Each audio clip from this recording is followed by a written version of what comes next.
সত্যি পৃথিবীর ইতিহাসে কিছু মানুষ এমন হয় যাদের জন্য কোটি কোটি হৃদয় কিন্তু একসাথে স্পন্দিত হয়।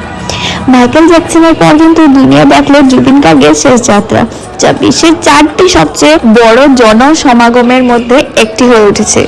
এটা শুধু একজন শিল্পের শেষ যাত্রা ছিল না, ছিল আসামের প্রতিটি মানুষের অস্ত্র। জুবিনদার টাকা নয়, মানুষের হৃদয় জিতেছিলেন। আর আজ সেই হৃদয়গুলির কিন্তু সমুদ্র তার পেছনে হেঁটে চলল। এটি আমাদের জুবিনদার আসল সম্পদ, ভালোবাসা, সম্মান এবং একটি অমর উত্তরাধিকার।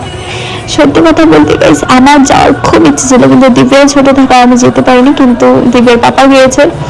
আর হ্যাঁ জুবিনদা, আপনার কণ্ঠের জাদু কিন্তু আমাদের সবার হৃদয়ে চিরকাল বেঁচে থাকবে। আপনার গান শুধু সুর ছিল না, তা ছিল আমাদের জীবনের গল্প। আজ আপনি নেই, কিন্তু আপনার সৃষ্টি অমর। খুব মিস করছি আপনায়।